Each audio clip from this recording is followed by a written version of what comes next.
నమస్తే, welcome to our channel. నేను మీ నాగేష్. ఈ రోజు ఉదయం జశ్వంత్ గౌడ్ ఇలా బైపీసీ ఫస్ట్ ఇయర్ చదువుతున్న విద్యార్థి అయితే శ్రీ చైతన్య జూనియర్ కాలేజీలో ఇక్కడ నిజాంపేటలో అయితే ఈ సంఘటన అయితే జరిగింది.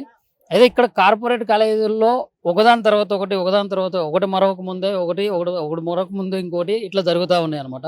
అయితే ఇక్కడ జశ్వంత్ గౌడ్ అనే విద్యార్థిని ఇక్కడ పోస్ట్ మార్టం నిమిత్తం ఇక్కడ తీసుకురావడం అయితే జరిగింది. ఇక్కడ గాంధీ హాస్పిటల్లో మార్చురీ దగ్గర అయితే ఉన్నాము. ఇక్కడ పోస్ట్ మార్టం అయితే జరుగుతుంది. ఇక్కడ వాళ్ళ తల్లిదండ్రులు చెప్తున్నటువంటి విషయం ఏంటంటే అక్కడ అతన్ని జశ్వంత్ అనే పిల్లోడు మనస్తత్వం బాగలేక జరిగింది. దీనికి కాలేజ్ యజమానికి అయితే ఏం సంబంధం లేదు. ఇక్కడ అతని మనస్తత్వం మంచి లేక జరిగింది. మా కాలేజ్ వాళ్ళతో అయితే ఏం విరోధం అయితే ఏం లేదు. మేమైతే ఏం డిమాండ్ చేస్తలేము. మా పిల్లోడితో తప్పు కాబట్టి ఏం డిమాండ్ చేస్తలేము. ఒకవేళ వాళ్ళు ఇస్తే మాత్రం మేము తీసుకుంటాం, అంతో ఇంత అయితే మేము తీసుకుంటాం. అండ్ ఇంకో విషయం ఏంటంటే అక్కడ తల్లిదండ్రులు కూడా వాళ్ళతో మాట్లాడే ప్రయత్నం చేసినప్పటికీ కూడా వాళ్ళు పొద్దున్న నుంచి ఏం తినకుండా కూడా వాళ్ళు చాలా రోధించిన పరిస్థితి అయితే కొన్ని విజువల్స్లో మీరు చూడొచ్చు. వాళ్ళ సంబంధించినటువంటి నాన్నగారి వాళ్ళ తరపున వాళ్ళ ఫ్రెండ్స్ ఇక్కడ ఒక ఇద్దరు ముగ్గురితో అయితే మనం మాట్లాడడం అయితే చేస్తున్నాం. వాళ్ళతో ఒకసారి ఏం జరిగింది ఏంది అనేది పూర్తి వివరాలు కూడా మనం తెలుసుకుంటాం. అండ్ అదేవిధంగా ఇక్కడ లెటర్లో కూడా కొంతమంది పేర్లు అయితే మెన్షన్ చేయడం జరిగింది. దానికి కూడా అవి అయితే ఏం లేవు, తన మనస్తత్వం బాగాలేక మాత్రమే అట్లా చేసిండు. వాళ్ళ మీద కూడా మాకైతే అదైతే లేదని చెప్పేసి క్లియర్గా చెప్తున్నారు. వాళ్ళ చెల్లి, వాళ్ళ మమ్మీ, వాళ్ళ డాడీని కూడా మనం ఆ విజువల్స్లో అయితే మనం చూస్తూ ఉన్నాము. తన చెల్లి కూడా చిన్నపిల్ల, అమ్మ నాన్న ఐ లవ్ యూ, ఆ అమ్మ నాన్న అని చెప్పి పెట్టి చెల్లిని జాగ్రత్త చూసుకోండి, అమ్మని జాగ్రత్త చూసుకో నాన్న అని చెప్పేసి, నాకు ఇష్టం లేకపోయినా కానీ నాకు ఇలా చేయడం నాకు ఇష్టం లేదు, అయినా కానీ నాకు తప్పడం లేదు అని చెప్పేసి మరి కొద్ది సమయంలో అయితే ఇక్కడ మార్చురీ నుంచి బాడీ బయటకు వచ్చే అవకాశం అయితే ఉంది. ఇంకా మరిన్ని విజువల్స్ చూసే ప్రయత్నం అయితే చేద్దాం. ఇప్పుడు ఆ విద్యార్థికి మీ తరపు నుంచి కానీ కాలేజీ యాజమాన్యం తరపు నుంచి కానీ ఎట్లాంటి న్యాయం చేకూరబోతుందన్న? ఒకటి చాలా క్లియర్గా ఉంది. అక్కడ విద్యార్థి చనిపోయిన తర్వాత ఏం చేయాలి?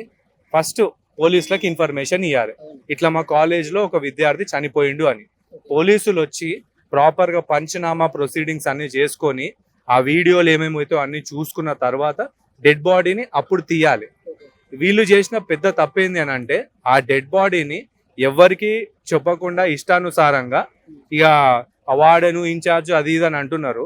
చనిపోయి ఉన్న విద్యార్థి డెడ్ బాడీని సాటి విద్యార్థులతోని తీపిచ్చిర్రు. ఆ విద్యార్థులు ఇప్పుడు భయాందోళన స్థితిలో అక్కడ ఉన్నారు.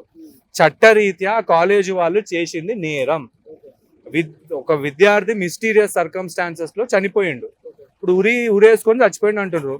మరి ఆ హాస్టల్ విద్యార్థికి ఎవడన్నా ఉరి పెట్టిండా తెలియదు కదా. ఇవన్నీ పోలీస్ ఇన్వెస్టిగేషన్ లోనే తెలుస్తాయి కదా. నువ్వు నీ ఇష్టానుసారం బాడీ తీసుకొని పోయి నువ్వు విద్యార్థులను ఎట్లా పడితే అట్లా ఇచ్చేస్తా అంటే కాదు కదా. విద్యార్థులతోనే ఆ రకంగా బాడీ తీయించడం తప్పు.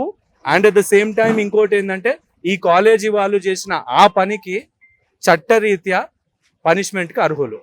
దానికి సంబంధించి ఏ కేసు అయినా సరే మేము క్లియర్గా డీజీపీ దగ్గర నుండి కంప్లైంట్ మూవ్ చేస్తాం. ఉదయం చెప్పినట్లయితే వాళ్ళు ఏమన్నారంటే రూమ్లో మొత్తం 6 ఉన్నారు పిల్లలు. ఆ పిల్లలతో మిగతా విద్యార్థులతో కూడా మాట్లాడిపిస్తా అని చెప్పేసి అన్నారు. మళ్ళీ తర్వాత మరి లోపల తీసుకుపోతుండ్రు, బయట తీసుకొస్తుండ్రు. కానీ ఆ పిల్లలతో కూడా విద్యార్థులు కొంతమంది వచ్చిర్రు, మాట్లాడడానికి వెళ్తుంటే వాళ్ళను ఇక బెదిరింపులతో భయపెట్టేసి దూరం పంపించేసారు. ఇది పరిస్థితి. ఈ పరిస్థితి అందరికి కనువిప్పు కలగాలని చెప్పేసి మేము ఇక్కడి వరకు కూడా వచ్చి ప్రతి ఒక్క పేరెంట్ని ప్రతి ఒక్కరిని అడుగుతున్నాం. నిజాలేందో ఇక అందులో ఉన్న అబద్ధాలు ఏందో వీడియోలు చూసిన వాళ్ళకి క్లియర్గా అర్థమైపోతుంది. ఇది కూడా ఒక రకంగా చెప్పాలంటే అనుమానాస్పద మృతే.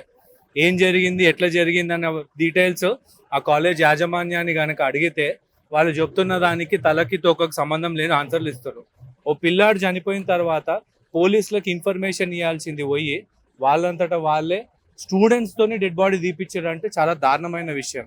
పొద్దుటి నుండి మనకు చాలా మంది స్టూడెంట్స్ కాల్ చేసి దగ్గర ఒక మనకు 30-40 మంది కాల్స్ వచ్చినాయి. అందరు అంటుంది ఒకటే, మమ్మల్ని కిందికి పంపిస్తలేరు, తినడానికి ఫుడ్ కూడా పెట్టలేదు, బయట అందరు ఉన్నారు అని చెప్పేసి మమ్మల్ని బయటికి రానియకుండా లోపలనే దొక్కి పెట్టేసారు అని చెప్పేసి అన్నారు. ఇదిగోండి ఇట్లా ప్రతి ఒక్క చోట ఇవే చావులు జరుగుతున్నాయి. ఒకసారి తల్లిదండ్రులు అందరూ కూడా ఆలోచించుకోండి.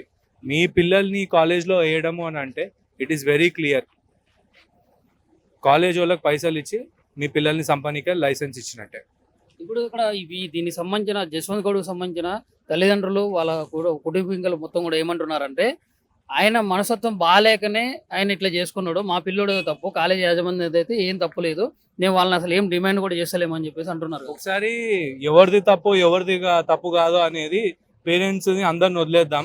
ఇప్పుడు మన వీడియోస్ చాలా మంది ప్రజలు చూస్తున్నారు కదా, వాళ్ళు డిసైడ్ చేస్తారు ఎవరిది తప్పు ఎవరిది కాదు అన్నది. అయితే ఇక్కడ ఒక ముఖ్యమైన విషయం నేను చెప్పాలనుకుంటుంది ఏంది అని అంటే, ఒక్కసారి ఆలోచించండి, ఒక డెడ్ బాడీ చనిపోయిన తర్వాత ఎవరికి ఫస్ట్ ఇన్ఫర్మేషన్ వెళ్ళాలి? పోలీసులకు. మరి పోలీసులకు పోయిందా ఇన్ఫర్మేషన్? మనము ఇట్లా ప్రతిసారి డైరెక్ట్ హాస్పిటల్ కి తీసుకెళ్లిపోతుర్రు అన్న ఒక అక్యూజేషన్ పెడుతున్నాం అని చెప్పేసి వీళ్ళు ఏం చేసారు, మధ్యలో ఒక డ్రామా స్టార్ట్ చేసారు. ఏంది, మేము హాస్పిటల్ తీసుకుపోయే క్రమంలో చచ్చిపోయిండు అని చెప్పడానికి. సో ఆ రకంగా ఏంది, ఎవిడెన్స్ ని క్లియర్ గా వైపౌట్ చేయొచ్చు అన్న ఆలోచన వాళ్ళది. ఆ బాడీని పిల్లలు తీస్తున్న వీడియోలు బయటకు వచ్చినాయి, ఎవరు తీసిర్రా అని అడిగితే మేము తీసినాం అన్నాడు. తర్వాత మరి పిల్లలు తీస్తున్నారు కదా, మరి ఆ పరిస్థితి ఏంది అని అడిగితే అంటే ఆ పిల్లలు తీసిరని అన్నాడు. అంటే మాటలు ముందొకటి వెనుకొకటి మార్చి మభ్యపెట్టి చెప్తుర్రు అంటే అర్థం చేసుకోండి తప్పు ఎవరిది ఉంది. మరి పిల్లలు అదే కాలేజ్లో చదువుతున్న పిల్లలు ఫోన్ చేసి ఏం చెప్పారు, అన్న లెటర్ మార్చేసిర్రు, వీళ్ళు తీసుకున్నారు, అదే లెటర్ని మళ్ళీ చేంజ్ చేసి రాసి మళ్ళీ అక్కడ పెట్టిర్రు అని చెప్పేసి పిల్లలు ఫోన్ చేసి మాట్లాడిన ప్రతి ఒక్క మాట మా దగ్గర ఉంది. ఇదే క్రమంలో ఇక్కడికి వస్తుంటే ఇంకో పేరెంట్ ఫోన్ చేసిండు, వాళ్ళ అబ్బాయి నారాయణ కాలేజ్ లో చదువుతున్నాడంట, ఒక 7-8 డోలో 8-9 డోలో 650 టాబ్లెట్లు మింగిండంట. ఎందుకు, ఎవడో ఫ్యాకల్టీ ఎవడో తిట్టిండో కొట్టిండో ఏదో చెప్తున్నాడు. సో ఈ రోజు నేను అల్టిమేట్లీ ప్రతి ఒక్కరికి చెప్పాలనుకుంటుంది ఏంది అని అంటే, ఈ సంఘటన జరిగింది, పేరెంట్స్ కూడా ఏంది మా వాడు ఉరేసుకొని చనిపోయిండు అనే కాడికించి వాళ్ళకి స్టోరీ చెప్తున్నారు. ఆయన నిజంగానే ఉరేసుకుండా, నేను ఫ్యాకల్టీని అడిగిన మరి మీరెందుకు తీయలేదు, పిల్లలతో బాడీ ఎందుకు తీపిచ్చారు అని అంటే ఆయన ఏమంటున్నాడు, అది అందాలి కదా అని అన్నాడు. ఆ అబ్బాయి హైట్ చూస్తే మరీ అంత పొడుగున్నట్టుగా ఏం లేదు, పొయ్యి అది మీద కట్టుకొని దాన్ని మెడకు కట్టుకున్నా అంటే ఎట్లా నమ్మమంటావు, అది ఎక్కిందంటే అది ఎక్కినా అంతలేదా నువ్వే అంటున్నావు కదా నీ మాటలలో అని అంటే సైలెంట్ అయిపోయాడు. మళ్ళీ అతను ఫుల్ తాగేసి ఉన్నట్టున్నాడు, ప్రతి ఒక్కరు అందరు అదే అన్నారు అనమాట. ఇట్లాంటి వాళ్ళ దగ్గర చదవనీకి పోతే ఇదే అవుతుంది. పేరెంట్స్ ఆలోచించుకోవాలి. ఆడు ఇంకొక పిల్లగాడు ఇప్పుడు హాస్పిటల్ నుండి డిశ్చార్జ్ అయ్యిండు, ఆ Narayana college Adibatla police station limits లో. వాళ్ళ ఫాదర్ కాల్ చేస్తే నేను ఫస్ట్ 100 కాల్ చేసి మీరు కంప్లైంట్ ఇవ్వండి అని చెప్పిన. ఇక ఈ రోజు లేకపోతే అది కూడా ఇంకో చావు అవుతుండేనేమో. ఒకసారి ప్రతి ఒక్కరూ ఆలోచించుకోవాలి.